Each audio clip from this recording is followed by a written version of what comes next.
Bonsoir. Bon, maintenant bonsoir pour mes amis ivoiriens, mes amis qui ne comprennent pas l'arabe. Donc ça va être le même direct, c'est-à-dire le même thème. Comment gérer un comportement agressif chez un enfant à l'école? Comment on va pouvoir le gérer? Et qu'est-ce qui pousse un enfant à être agressif? Donc, première chose qu'on doit faire, c'est déjà savoir qu'est-ce qui a laissé cet enfant à être agressif. Il y en a plusieurs raisons. On peut avoir des raisons qui sont chez lui à la maison. Par exemple, il pourra avoir des parents divorcés. C'est pas chaque enfant il accepte le divorce, c'est-à-dire il y a des profils de certains enfants qui sont hypersensibles et qui n'acceptent pas facilement le divorce de leurs parents. Bonsoir Jean. Ça d'une part. D'autre part, ça pourra être par exemple le papa il est tout le temps en voyage. Il n'y a que la maman qui s'occupe de l'enfant et l'enfant il a ce sentiment d'absence de son papa. Ça pourra être, par exemple, le papa, il travaille carrément hors la ville où ce petit, il habite. Donc, du coup, il n'accepte pas. Bonsoir, Dridi. D'une autre part. Aussi, ça pourra être que l'enfant, il vient d'avoir un petit frère ou une petite sœur. Ça aussi, le sentiment de jalousie, le sentiment de ne pas accepter qu'il a un frère. Ça pourra être que le couple, ils n'ont pas bien expliqué, ils n'ont pas bien préparé à accepter son petit frère ou bien sa sœur. Ça aussi, ça peut être une raison. Comme aussi peut-être les conflits des parents. Il y a des disputes permanentes à la maison, c'est-à-dire soit le papa il est agressif, soit aussi la maman, hein, pourquoi pas. C'est-à-dire on peut trouver le papa il est souple et la maman elle est agressive, donc bref, c'est des problèmes conjugaux. Donc à force que il est en train de voir cette agressivité à la maison, automatiquement lui il va la voir à l'école. À part qu'il peut avoir, c'est-à-dire quelque chose qui n'a rien à voir avec toutes ces suppositions-là. Ça c'est des suppositions à voir. À nous poser deux questions, c'est-à-dire à tort et à travers pour voir si Mostafa, bonsoir. Mais, merci beaucoup. Mais il peut avoir carrément une maladie. On appelle cette maladie TDAH, c'est-à-dire le trouble du déficit de l'attention avec ou sans hyperactivité. Et là, ça dépasse le coach, ça dépasse les parents, ça dépasse les institutrices. Il doit être soigné par des médecins qui sont du domaine, qui sont spécialisés pour ça. Et il aura même à suivre ses études dans une école spécialisée. Nous, maintenant, on ne va pas prendre ce cas ce soir. On va prendre le cas qui est agressif pour des simples raisons que nous, comme étant parents ou bien institutrices et tout à l'école, on peut gérer ça à notre niveau. Sauf que on peut gérer ça quand on est en équipe. C'est-à-dire, c'est pas bénéfique pour l'enfant et c'est pas, c'est-à-dire, on va pas avoir le résultat qu'on veut avoir quand on va gérer ça chacun à part. Non, on doit faire une séance de travail ensemble, c'est-à-dire parents, le maître ou la maîtresse. S'il est après l'école en garderie, donc la responsable de la garderie qui est en contact avec lui. Donc on doit être tous ensemble pour une séance de travail pour voir qu'est-ce qui a rendu cet enfant agressif, comment on peut trouver une solution. Si les parents ils sont tout le temps en conflit, donc on doit déjà gérer ce problème-là, le fait de trouver des solutions pour ce couple-là, pour que l'enfant au moins il aura une certaine stabilité à la maison. Si l'enfant, par exemple, ses parents ils sont divorcés, il faut voir avec un psychologue, il faut voir avec un coach si cet enfant-là, au fond de lui-même, il a accepté ce divorce ou pas, si ce couple-là, il a pris l'autorisation de cet enfant ou pas. C'est trop grand de dire il a pris l'autorisation, c'est-à-dire finalement c'est leur décision à eux comme couple, mais il serait toujours souhaitable quand les parents ils décident de divorcer, d'informer leur enfant. C'est très très important. Même s'il est jeune, tu as l'impression qu'il ne comprend rien, mais il comprend tout. Un enfant, il sait quand ça passe mal entre son papa et sa maman, il sait quand le couple il est heureux, il sait s'ils sont divorcés, pourquoi et qu'est-ce qui ne va pas, qu'est-ce qui ne va pas, qu'est-ce qu'il va. Donc il vaut mieux toujours informer et parler avec lui comme un adulte, pas comme un enfant. Il comprend tout. Vous le mettez à table, vous lui dites, vous mettez le problème à table. Voilà ce qui se passe, tac, tac, tac, tac. Et c'est pour toutes ces raisons qu'on a décidé de divorcer. Vous vous trouvez ou vous vous sentez incapable de l'informer, vous pouvez voir avec un psychologue. Lui, il aura toutes les compétences nécessaires pour savoir comment l'informer. Mais ne le brusque pas par vos décisions comme ça à tort et à travers, et lui, il les voit jeter face à lui sans l'informer d'avance. Donc voilà, ça concernant par exemple si le couple il est divorcé et l'enfant n'a pas accepté, ça pourra être aussi une séparation. Il n'a pas fait le deuil du décès de quelqu'un qui vous est cher. Ça pourra être sa grand-mère, son grand-père, une cousine, un élève à l'école, ça arrive, il est à l'école et il a perdu son collègue à l'école, son petit ami, son ami de classe. Donc toutes ces choses-là peuvent être la cause de l'agressivité de cet enfant. Donc tout d'abord, parents plus maîtresse plus la responsable de la garderie s'il est dans une garderie à part l'école.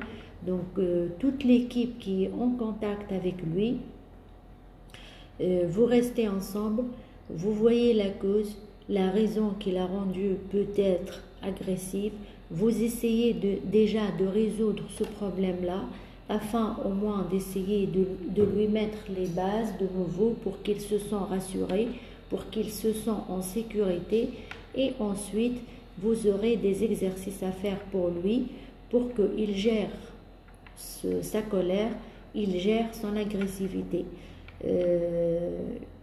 Les exercices, il y en a plein. Je ne veux pas les citer tous, mais dans le cas où un d'entre vous il sera intéressé par tous les exercices, vous pouvez nous contacter par WhatsApp et on vous enverra par WhatsApp tous les exercices nécessaires à faire pour le rendre autonome, le rendre, c'est-à-dire quelqu'un qui a confiance en lui, et le rendre surtout quelqu'un qui sait gérer sa colère, qui sait gérer son agressivité et qui sera après ces exercices-là capable de mettre carrément de côté dans une poubelle cette agressivité et de l'oublier carrément. Premier exercice, tout à l'heure je l'ai dit dans le direct en arabe, l'exercice des coussins. Vous n'êtes pas obligé, les mamans qui sont trop maniaques, de toucher vos coussins du salon, c'est pas grave, vous pouvez acheter même des coussins de la friperie, des coussins qui ne coûtent pas cher du tout. Et si vous avez un petit coin ou une toute petite pièce où il n'y en a pas, c'est-à-dire des bibelots qui peuvent se casser ou bien des trucs, c'est-à-dire chers, vous allez faire cet exercice-là. Vous allez tout d'abord utiliser les coussins comme si vous êtes en train de faire du boxe, chacun tout seul avec quelques coussins. Et après les 30 minutes, dès que vous vous sentez fatigué en jouant avec ces coussins, vous allez les jeter. L'un, il va jeter sur l'autre. Vous allez terminer les 10 minutes. C'est un exercice qui prend 40 minutes. Les 10 minutes, vous allez les terminer tout en jetant les coussins. Moi, je les jette sur toi, toi, tu les jettes sur moi. Soit tu joues la maman avec ton enfant toute seule, soit avec le papa, vous seriez à 3. Soit si vous avez, c'est-à-dire un autre enfant, vous seriez à 4. Vous allez voir après que c'est un exercice qui va le soulager, qui va lui alléger cette sensation de colère. Ça, premier exercice. Deuxième exercice, vous pouvez faire avec lui l'exercice de la respiration. On appelle ça pour les enfants la respiration du papillon. Pourquoi la respiration du papillon? Parce que vous allez lui dire de mettre dans la tête comme s'il a un papillon dans le ventre. Donc quand il va faire expiration, inspiration, comme si il va ouvrir les ailes du papillon, fermer les ailes du papillon, ouvrir les ailes du papillon, fermer les ailes du papillon. Donc il va bien aimer ça, le principe, et il va faire cet exercice avec les yeux fermés. Donc pratiquer le pouvoir de la visualisation. Vous allez lui dire fermez les yeux, respirez, expiration, inspiration. Donc ouvrez les ailes du papillon, fermez les ailes du papillon. Il est là, il s'endort. Il est là, il s'endort. Donc il va bien s'amuser avec cet exercice. Pourtant, ça va lui faire du bien. Autre chose, face à l'agressivité de cet enfant. Par exemple, vous êtes face à lui, il vient de frapper son ami de classe. C'est pas la peine de lui dire des gros mots. C'est-à-dire, c'est pas la peine de le vexer. C'est pas la peine de lui dire waouh, t'es pas poli, pourquoi t'as fait ça. Non, il ne faut jamais le dénigrer devant ses amis. Il faut jamais l'humilier. Il faut jamais lui dire des mots qui peuvent le blesser, parce qu'il va avoir une certaine, c'est-à-dire un certain manque de confiance en soi. Et ça, c'est très grave. C'est-à-dire, au lieu que vous allez l'accompagner pour être capable de gérer sa colère, de gérer son agressivité, vous allez tomber dans un autre problème qui est le manque de confiance en soi. Donc, il ne faut jamais le dénigrer, il ne faut jamais le dévaloriser. Au contraire, vous allez être très calme, vous allez vous-même gérer votre colère pour garder votre calme avec lui et pour lui parler, c'est-à-dire vous n'allez pas garder votre statut. Vous allez descendre sur vos genoux pour avoir la même hauteur de tête. Et s'il le faut, vous pouvez le caresser par ses joues, vous le regardez face, c'est-à-dire il faut que ses yeux vous regardent en face, vous le regardez en face, vous lui faisiez un petit câlin sur les joues et comme ça il va être rassuré, il va vous regarder et il va être très attentif avec vous. Et c'est de là, à partir de là, quand vous ressentez cette assurance dans ses yeux, que vous pouvez commencer à lui parler de ce qu'il vient de faire. Mais avec le respect nécessaire. C'est-à-dire, ça ne sert à rien de lui dire ni tu n'es pas poli, ni pourquoi tu es agressif. Non, ne cherchez pas des mots négatifs qui peuvent le détruire et lui détruire les traits de sa personnalité. Donc, il faut bien choisir les mots à utiliser. Il faut déjà que vous faites un travail sur soi pour garder votre calme. Ne soyez pas en colère, parce que colère avec colère, ça ne va emmener à rien du tout. Autre chose, mettez-vous à sa hauteur. Autre chose que peut-être je ne l'ai pas dit, respiration du papillon, le sac à colère. L'exercice du sac à colère, c'est-à-dire vous pouvez prendre chacun d'entre vous à la maison un sac, vous pouvez le laisser libre, il peut faire du coloriage là-dedans, il peut c'est-à-dire faire ce qu'il veut, et vous allez appeler ce sac-là le sac à colère. À chaque fois que il est en colère ou bien il est agressif, au lieu de réagir mal, vous allez rentrer en challenge avec lui. Au lieu de réagir mal, il va écrire ce qu'il a rendu en colère. C'est quoi la situation qui l'a rendu agressive? Et il va mettre cette feuille-là, ce papier-là, dans ce sac à colère. Après 3 semaines, après un mois, ce sac il va être sûrement rempli. Donc vous allez vous décider un dimanche matin d'aller faire votre pique-nique, d'aller faire votre promenade du week-end et en même temps vous profitez de l'occasion pour jeter vos sacs à colère. Vous ne les jetez pas à la maison dans votre poubelle de la maison, il vaut mieux les jeter très loin de la maison pour lui faire comprendre que vous avez jeté une fois pour toutes les ondes négatives, tout ce qui est colère, tout ce qui est agressivité. Et vous allez remarquer vous-même, quand vous rentrez à la maison et vous faites de nouveaux sacs à colère, petit à petit, le sac ne va plus être un gros sac. Petit à petit, il va être petit, petit, petit, petit, jusqu'à ce que peut-être il n'aura plus besoin d'avoir son sac à colère. Et pour ne pas le vexer, pour ne pas lui faire sentir qu'il est un cas exceptionnel et que le sac à colère il est destiné qu'à lui, vous pouvez faire tous ensemble, chacun d'entre vous, son sac à colère. De toute manière, je ne pense pas que la maman n'a jamais été dans une situation de colère, ni le papa d'ailleurs, ni le frère ou la sœur. Donc au contraire, les exercices, ils peuvent être utiles à toute la famille. À part le sac à colère, qu'est-ce qu'on pourra faire d'autre? Je ne suis pas en train de dire tous les exercices parce que c'est trop long. Donc on a vu les coussins, le sac à colère. Si vous avez aussi la possibilité de lui acheter le truc de boxe qui est flexible, qui est sur le truc en fer et qui est flexible. Sinon, vous pouvez acheter l'autre et vous le fixez au mur.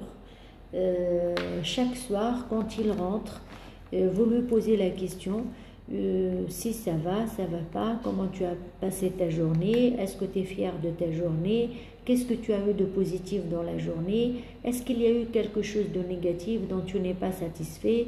S'il va te dire oui, tu vas lui dire, alors tu vas vraiment dégager c'est-à-dire négativité, cette nervosité, cette agressivité, en faisant un peu de boxing, 15 minutes, le temps que moi je chauffe le dîner par exemple, et tu le laisses 15 à 20 minutes. Si tu as le temps et tu es dispo, tu peux faire avec lui. Ça aussi, ça va lui faire dégager tout ce qui est, c'est-à-dire colère, tout ce qui est agressivité. N'oubliez pas l'exercice de la visualisation. Pourquoi l'exercice de la visualisation? Parce que si vous prenez une demi-heure chaque soir pour lui raconter des histoires positives, le matin, il va se réveiller avec beaucoup d'énergie positive, il va se réveiller avec beaucoup d'amour, beaucoup d'assurance, beaucoup de confiance en soi, ce qui va lui donner l'occasion de vivre une journée stable, calme, sans colère, sans agressivité. Donc le soir, s'il vous plaît, jamais vous leur racontez des histoires agressives. Par exemple, le lion qui a mangé la gazelle, je ne sais pas qui, celui-là, il a tué avec le pistolet l'autre. Non, essayez de leur raconter des histoires positives, où il y a le soleil, où il y a les oiseaux qui chantent, où il y a les papillons, où il y a la forêt. Dans la forêt, il y a plein d'arbres fruitiers, où il y a la mer, si lui, il adore la mer, les petits poissons qui nagent. Essayez c'est-à-dire, Si Hassan Ben Moussa, je sais très bien que ma comme Francis, mais tout simplement, je l'explique tout le temps dans mes directs. J'habite à Abidjan, qui est en Côte d'Ivoire, plus précisément, pour que vous le sachiez, et que les gens qui me suivent ne comprennent pas l'arabe. Et si vous étiez attentif, si Hassan, je viens de terminer le direct en arabe. Donc si vous êtes intéressé par le direct en arabe, vous pouvez le trouver sur la page et le voir. Et si en même temps vous n'êtes pas intéressé ni en arabe ni en français, personne ne vous a obligé. Vous avez toute la liberté de partir du direct tout simplement. Mais c'est la seule raison qui me laisse faire les directs en français, par respect à ceux qui me suivent sur la page, parce que je ne réside pas en Tunisie. Voilà. Je pense et j'espère que je vous ai bien répondu à votre commentaire. Je sais que vous n'êtes pas des Français, mais il y en a des Ivoiriens, il y en a même hors de la Côte d'Ivoire, il y en a du Mali, il y en a de Burkina, et ils ne peuvent pas me comprendre en arabe. Voilà la raison pour laquelle je parle en français. Donc, je parlais des histoires. Donc, essayez de leur faire l'exercice du pouvoir de la visualisation. C'est-à-dire, quand vous leur racontez les histoires le soir, demandez-leur de fermer les yeux, de visualiser cette histoire virtuelle, de la voir comme si c'était une vraie histoire. Et les histoires de préférence, elles doivent être des histoires très très positives et joyeuses, où il n'y a que l'assurance, où il n'y a que, c'est-à-dire le bonheur, l'épanouissement, où il y a beaucoup beaucoup d'amour. Si la maman elle est en train de raconter l'histoire, donc elle lui fait sentir son amour à son fils ou à sa fille, si c'est le papa c'est pareil, et si vraiment le couple idéal, ça serait idéal que les deux parents, pourquoi pas, soient avec leur enfant. Comme ça, le temps que vous racontez l'histoire et que lui, il ferme les yeux, il visualise, etc., il aura ce partage d'affection en même temps et ce moment d'affection familiale et de chaleur familiale, pourquoi pas. Donc voilà, ça c'est tous les exercices. Wafé, bonsoir Azisti. مشيش انتي تقولي شبيك من فرنسا زاد ديريكت العربي تعمل وكمل. Donc voilà, c'est ça le genre d'exercice qu'on pourra faire. Merci Al-Qloub, c'est de cette chaleur humaine que je parle, Wafé. On en a tous besoin de cette chaleur humaine et de ce partage affectif. Autre chose, on termine par un très très bon exercice qui est très bénéfique parce qu'il y en a beaucoup d'affection qui va laisser cet enfant-là avoir une très grande confiance en soi grâce à ce petit exercice qu'on appelle la respiration Kuala. La respiration Kuala, c'est un exercice, vous pouvez le voir sur YouTube pour le visualiser. C'est un exercice que l'enfant il doit sentir le toucher du ventre de sa maman ou bien de son papa s'il va faire l'exercice avec son papa. Donc vous êtes comme ça croisé, le ventre face au ventre de l'enfant et vous fermez les yeux, de préférence que vous commencez la respiration parce que lui automatiquement il va respirer comme vous exactement. Donc il faut pratiquer vraiment comme il faut l'exercice de la respiration profonde. Grâce à votre respiration, lui il va respirer automatiquement comme vous et donc il va se sentir très à l'aise, il va sentir une certaine assurance. Ça c'est le dernier exercice que vous pouvez lui faire face à une situation où vous sentez qu'il est agressif ou bien qu'il est en colère. Aussi à chaque fois qu'il est en colère, vous pouvez faire un peu de méditation, un exercice de 10 minutes de méditation. Il va écrire la situation qu'il a mis en colère sur un bout de papier. Il va froisser ce bout de papier, le mettre devant lui sur un coussin, fermez les yeux, les deux ensemble, faites votre exercice de méditation, de respiration et ensuite, quand vous faites l'exercice de méditation, dites-lui de voir tout ce qui est positif, de voir ce qu'il veut voir de positif réellement. Et quand il ouvre les yeux et vous terminez votre exercice, il prend ce bout de papier et il va le jeter dans la poubelle, ou bien vous pouvez faire à sa place et le brûler carrément ce bout de papier. Donc ça c'est des exemples d'exercices que vous pouvez les faire avec votre enfant en collaboration avec la maîtresse, avec la responsable garderie, si à part, c'est-à-dire l'école, il a la garderie entre midi et 2, parce qu'on sait tous qu'un couple, c'est pas facile, c'est-à-dire surtout si les deux ils travaillent, donc sûrement que à part l'école, il en a 2 heures ou 3 heures de garderie. Donc les exercices doivent être enchaînés et doivent se faire, c'est-à-dire en collaboration, toute l'équipe ensemble. Sinon, on a peur de la répétition et quand on va lui répéter un exercice 2-3 fois à la suite sans respecter le délai d'écart, ce qu'il va arriver, il ne va plus être motivé. Par exemple, je prends un exemple, je viens de faire avec mon enfant à la maison l'exercice des coussins et comme par hasard, il part à l'école, la maîtresse, elle a décidé de faire cet exercice pour tous les élèves dans la cour.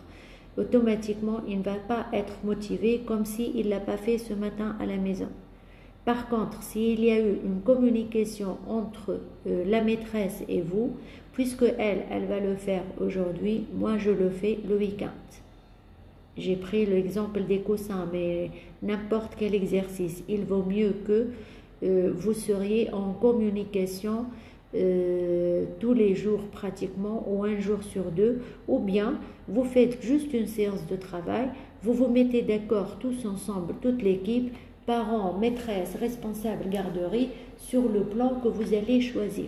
Voilà notre plan d'action, voilà les exercices qu'on va faire pour cet enfant-là, pour mieux l'accompagner, afin qu'il enlève carrément la colère et l'agressivité. Donc la maîtresse, elle va prendre des tâches, toi maman tu vas prendre des tâches, peut-être le papa il va prendre des tâches tout seul, ou peut-être papa, maman vous allez prendre quelques tâches ensemble et la responsable garderie elle va prendre les autres tâches. Donc vous prenez les tâches tous ensemble et vous faites de manière que vous faites les exercices avec le respect du deadline, c'est-à-dire je fais des exercices et je mets un objectif derrière, je mets un suivi, j'observe si vraiment ces exercices-là, ils ont donné un résultat bénéfique ou pas. Sinon, pourquoi? Peut-être on a mal pratiqué l'exercice, peut-être lui, il n'a pas été très content de cet exercice, mais il ne s'est pas exprimé. Peut-être ça lui a pas plu. Si ça lui a pas plu, je change d'exercice. J'essaie de faire l'exercice avec lui. Donc, on essaie toujours de voir. Je mets l'exercice, je mets un objectif, je mets un deadline. Après, je fais mon suivi derrière. Et je vois le résultat. Si j'ai abouti à mon résultat, au résultat voulu, c'est bon, j'avance, je prends un autre exercice, je prends un autre objectif avec lui. Si c'est pas bon, pourquoi c'est pas bon? À améliorer. Soit carrément à laisser de côté cet exercice et voir un autre exercice. J'espère que j'ai été claire. J'espère que vous partagez le maximum comme d'habitude, que vous vous abonnez au site web, parce que le site web apparemment il n'a pas été trop visité par la majorité d'entre vous. Donc essayez s'il vous plaît de visiter le site web et de vous abonner. Partagez avec vos amis, avec vos proches, la page, le groupe, le site. Et ceux qui veulent faire des commentaires constructifs, je précise des commentaires constructifs, je suis à l'écoute, je suis très ouverte. Si aussi j'ai échoué le direct, vous pouvez me le dire normal, je l'accepte. Donc il s'agit d'amélioration, je le fais avec un très grand plaisir. Mais le fait de me dire